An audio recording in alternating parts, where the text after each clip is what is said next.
Mais, Je comprends pas, Marc. On me dit de te demander si tu jouais de la flûte. C'est ça? alors, c'est juste que il y a un flûtiste qui se cache dans mon environnement. C'est pas clair qui ou quoi, là, c'est pas clair. Mais Sébastien a vraiment fait comment? Y a-tu un de tes amis flûtistes qui est là? Je ne sais pas moi de quoi il parle, mais c'est pas de mes affaires, tu sais. Moi, je suis un gars. Tu me connais, Richard, je suis pas un gars de croyance. C'est d'ailleurs mon sujet aujourd'hui. D'ailleurs, est-ce que je peux prendre mon verre de blanc pour te Oui, dire mais bravo à tu sais, attends une minute, là. Il est pas 5 heures encore, Marc. Il est pas toi? 5 heures, là. Je veux que Habituellement, tu on attend saches que 5 heures pour l'alcool. OK, je veux te dire que mes amis m'ont célébré dans le Vieux-Québec. Je suis actuellement, tu l'as vu, je suis dans la résidence de ma mère et ma sœur, qui habite en Floride, est là live. Donc, on peut la Ouais. saluer. Ma sœur Danielle ainsi que ma mère, c'est incroyable. On vit un moment, là. Disons-le, Ils on ils vit un t'ont moment. célébré parce que c'est ton anniversaire. Ben, c'est mes amis qui m'ont célébré, mais là, j'arrive puis je reprends un autre breuvage à ta gloire parce que j'adore être avec toi chaque jour Merci. en chronique. Donc, Et j'ai entièrement le droit de l'avouer. t'es un peu chaud d'ail. On va le dire. Et je suis littéralement gazé et puis je vois pas pourquoi je le cacherais. Et voici que le flûtiste réapparaît. Donc, voilà, on a dit ce qu'on avait à dire. Tu veux me Steph est parler? contente. Si Steph est contente, moi, je pense que mon segment est heureux. OK? On va régler une affaire. Tu veux me parler de superstition dans le sport? Écoute-moi, Richard, c'est extraordinaire ce que j'ai lu.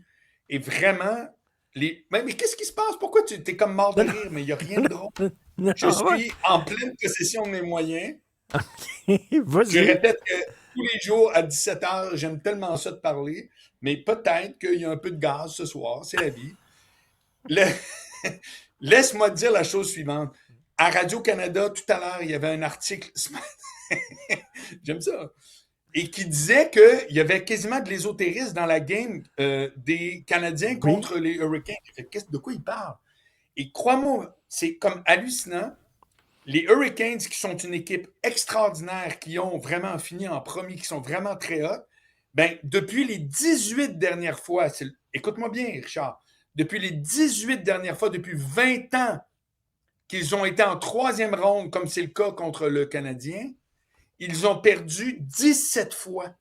Et là, on fait comme, ça doit être une superstition, c'est comme, bon, OK, ils ne sont pas. Non, non, moi, je veux dire qu'il y a vraiment une raison pour laquelle il arrive des choses que les gens veulent croire que c'est le hasard, ce n'est pas le hasard. Je vais te l'exprimer extrêmement clairement.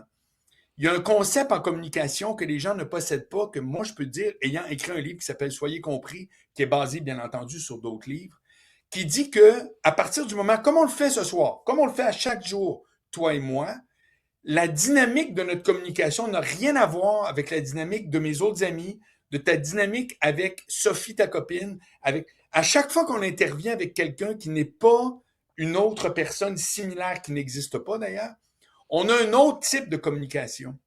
Et ça se répercute dans le sport. C'est-à-dire que c'est pas un hasard si les Hurricanes ont de la misère en troisième lieu puis en troisième ronde. La réalité, c'est que si tu te rends en troisième ronde, il y a une raison.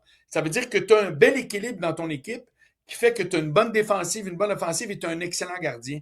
Quand ces choses-là se réunissent à l'heure optimale, ben, il arrive une autre dynamique que ce que tu peux faire avec d'autres équipes qui ont mérité de se rendre en première ronde, mais qui n'ont pas ta dynamique à toi. Tu comprends? C'est la même affaire en politique. Les élections, c'est la même chose. Il n'y a pas une élection qui est pareille comme l'autre. 4 ans plus tard, les programmes ont changé, la société a changé, il y a tout un autre environnement.